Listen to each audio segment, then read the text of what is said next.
एक high spirited teenager के stardom तक सफर की कहानी से लेकर सरमायादारी की मुदाखलत से बिगड़ती हुई इस कहानी तक, बेटर थ्रू द हेवंस का डाउनफॉल सिर्फ की तारीख में एक डिसअपॉइंटिंग आर्क नहीं है, बल्कि ये पूरे चाइनीज एनिमेशन इंडस्ट्री की हकीकत को रिफ्लेक्ट करता है।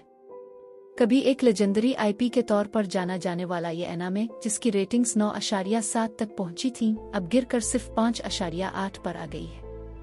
एक ऐसी सीरीज जिसने चार्ट्स पर राज किया, हर एपिसोड ट्रेंड हुआ और जिसे लाखों लोगों ने पसंद किया। इसका इस तरह गिर जाना सिर्फ कहानी का नहीं बल्कि इन फैंस का भी बिट्रेयल है, जिन्होंने हर मुश्किल वक्त में इसका साथ दिया।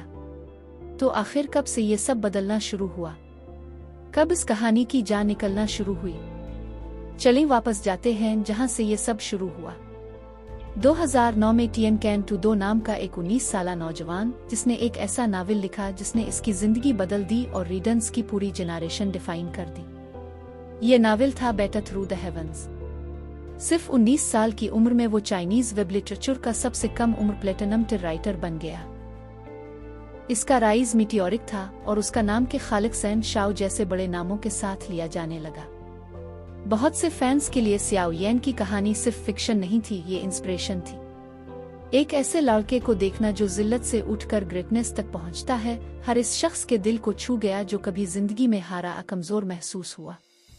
सियाओ येन की आग सिर्फ दो ची नहीं थी, ये डिटर्मिनेशन, रेजिलियंस और उम्मीद की आग थी। जाहिर है इतने पसंदीदा नावल के बाद लोग एनामे एडेप्टेशन के लिए बेचैन थे। आखिरकार राइट्स फाग ने हासिल की और फैंस पर उम्मीद थे। लेकिन जब पहला सीजन आया तो जो उन्होंने देखा वो एक राष्ट्र प्रोडक्शन थी। कैरेक्टर मॉडिंग बहुत खराब थी, इफेक्ट्स इनकन्विंसिंग थे और बिलविड कैरेक्टर्स ऐसे लग रहे थे जैसे अनरिकॉग्नाइजेबल हो। एनिमेशन स्टाइल में फिनिश की कमी थी। रिजल्ट ये हुआ कि फैंस हैरान रह गए। जो ख्वाब था वो नाइटमेयर बन गया। लेकिन इस नाकामी ने एक नए स्टूडियो यानी ब्रादर्स को मौका दे दिया। तब चीजें बदलना शुरू हुई। ब्रादर्स ने एक स्पेशल एपिसोड से आगाज किया जिसमें सियाओ येन को एक रिलेटेबल, पैशनेट और इम्पल्सिव नौजवान के तौर पर दिखाया गया। ये वो सियाओ येन था जिसे लोग नावल में पसंद करते थे। फ्लोट जरूर था मगर बहादुर और यूथफुल एनर्जी से भरपूर था। इसका यून यून के साथ इनकाउंटर, खास तौर पर जब इसने इसे बचाने के लिए सब कुछ दांव पर लगा दिया, फैंस के दिलों में दोबारा जोश भर गया। सियाओ येन की डिटर्मिनेशन और यून यून के साथ इमोशनल टेंशन ने साबित किया कि कहानी में अभी भी जान है। यून यून खुद भी इस एपिसोड के बाद बहुत पॉपुलर हो गई। वो सिर्फ एक साइड कैरेक्टर नहीं रही बल्कि इसकी इनर स्ट्रेंथ और वल्नरेबिलिटी ने इसे फैंस में हाईली रिस्पेक्टेड बना दिया। लेकिन सालों बाद जब यही यून यून दोबारा दिखाई गई और उसने कहा हम तो बस अभी मिले हैं, तो फैंस का सारा इमोशनल इन्वेस्टमेंट ज़ाय हो गया। इस केयरलेस रीराइट ने दिल तोड़ दिया। लेकिन इससे पहले सीरीज ने एक गोल्डन एरा देखी। जब सॉन्ग ऑफ सेंड आर्क आया, better through the heavens popularity के उरूज पर पहुंच गया। जैसे कैरेक्टर्स ने सबको इम्प्रेस किया। 5 बड़े आइस ड्रैगन्स वाला आइकॉनिक सीन आज भी याद किया जाता है। लोग कहते थे ये ड्रैगन्स एनिमेशन टीम की लिमिट्स रिप्रेजेंट करते हैं, कैरेक्टर की नहीं। तब मेडुसा का एंट्री ने सीरीज को 4 चांद लगा दिए। वो सिर्फ रोमांटिक इंटरेस्ट नहीं थी बल्कि एक ऐसी फियर्स और कमांडिंग क्वीन थी जिसकी प्रेजेंस स्क्रीन पर छा जाती थी। इसका डिजाइन, पर्सनैलिटी और स्टोरीलाइन इसे सुपरस्टार बना गए। मेडुसा का मर्चेंडाइज सेकंड्स में सोल्ड आउट हो जाता था और वो चाइनीज एनिमेशन इंडस्ट्री की सबसे बैंकेबल कैरेक्टर बन गई। जब सीजन 3 और 4 आए तो बेटर थ्रू द हेवंस को कोई हाथ नहीं लगा सकता था। कई नए आए मगर कोई उसकी डोमिनेंस को हिला ना सका। इसका हाईलाइट था 3 ईयर एग्रीमेंट आर्क। ये सियाओ येन के लिए सब कुछ था।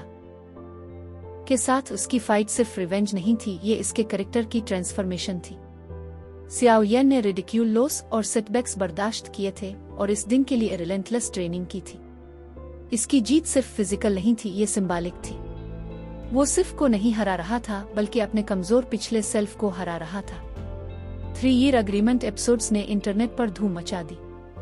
हर एपिसोड में नई बातें, सियाओ येन की बढ़ती हुई ताकत, यून शेन का जुल्म, मेडुसा का टाइमली रेस्क्यू, याओ लाओ की शॉकिंग वापसी और यून यून का टीयरफुल गुड बाई, सब कुछ दिल को छू जाने वाला था।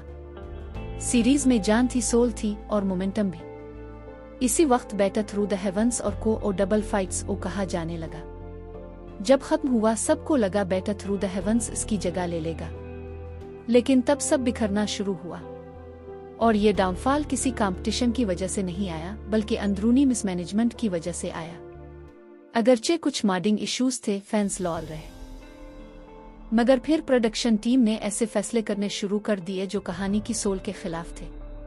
मेडुसा को साइडलाइन कर दिया गया, इसकी पूरी स्टोरीलाइन को खत्म कर दिया गया। सियाओ येन की बेटी जो नावल में इम्पोर्टेंट थी, इसे सिर्फ एक मीनिंगलेस एनर्जी बॉडी बना दिया गया। इमोशनल डेप्थ जो कहानी की जान थी, इसे इरेलेवेंट करार दे दिया गया। और यही बात खत्म नहीं हुई।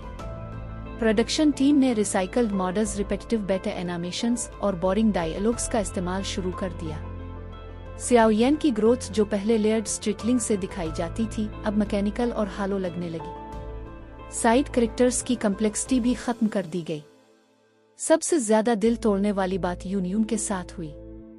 जो कभी सियाओ येन की पहली इमोशनल कनेक्शन थी, इसे एक कैजुअल एक्वेंटेंस बना दिया गया, जिसने कहा, हम तो बस अभी मिले हैं। ये एक लाइन सब कुछ कह गई। सालों की मेहनत, रिलेशनशिप्स, इमोशनल बिल्डअप, सब कुछ खत्म। एक टाइम पर जो एनर्जी, इमोशन और एम्बिशन से भरा हुआ था, वो इंडस्ट्रियलाइज्ड कंटेंट बन गया। फैंस जो 10 साल से साथ थे, वो छोड़ने लगे। ऑनलाइन कम्युनिटीज खत्म हो गईं। लॉयलिस्ट्स और क्रिटिक्स के बीच जंगें शुरू हो गईं। रेटिंग्स गिरती रही। सबसे ज्यादा तकलीफ दे बात यह है कि ये डाउनफॉल टैलेंट स्टडी की कमी से नहीं आया, बल्कि मिसमैनेजमेंट, रश डिसीजंस और सिर्फ कमर्शलाइजेशन की वजह से आया। एक ऐसी सीरीज जो लाखों लोगों के लिए उम्मीद की निशानी थी, वो अब एक वार्निंग बन गई कि किस तरह किसी भी बिलवड आईपी को बर्बाद किया जा सकता है। तो आज हम यहाँ खड़े हैं, एक 19 साला जीनियस की मेहनत और एक फायरी प्रोटैगनिस्ट की इंस्पायरिंग कहानी से लेकर एक ब्रोकन लेगेसी तक, जो डिसअपॉइंटमेंट और फ्रस्ट्रेशन से भरी है। बेटर थ्रू द हेवंस के साथ जो हुआ, वो सिर्फ दुख की बात नहीं, बल्कि फ्रस्ट्रेशन भी है, क्योंकि हम सब जानते हैं कि ये क्या बन सकती थी। आपका क्या ख्याल है? क्या आपने वो टर्निंग पॉइंट नोटिस किया? क्या अब भी वो फैन हैं जो छोड़ कर जा चुके हैं? अभी भी उम्मीद लगाए बैठे हैं कि कभी तो रिडेम्पशन आएगा? मुझे कमेंट्स में जरूर बताएं। सबका शुक्रिया इस वीडियो को देखने के लिए। बेटर थ्रू द हेवंस कभी चाइनीज एनिमेशन की उम्मीद की निशानी थी, बोल्ड, इमोशनल और फुल ऑफ प्रॉमिस। मगर उसका डाउनफॉल हमें ये सिखाता है कि जब क्रिएटर्स अपने ऑडियंस की ना सुने तो सब कुछ खत्म हो सकता है। अगर आप शुरू से ये सीरीज देख रहे हैं, तो मुझे बताएं कि कौन सा मोमेंट आपको इस शो से मोहब्बत दिलाने का बाइस बना, और कब आपको लगा कि ये अपनी स्पार्क खो रही है। अपने थॉट्स कमेंट्स में शेयर करें, बात करते हैं। अगर आपको ये वीडियो पसंद आई हो तो लाइक करें, सब्सक्राइब करें और बेल आइकन दबाएं, ताकि आप अपने फेवरेट स्टोरीज की डीप डाइव्स मिस न करें। मेरे पास और भी ब्रेकडाउन्स और बिहाइंड द सीन्स इनसाइट्स आने वाले हैं। तब तक क्यूरियस रहें, पैशनेट रहें और अपनी जिंदगी की बेटर थ्रू द हेवंस लड़ते रहें।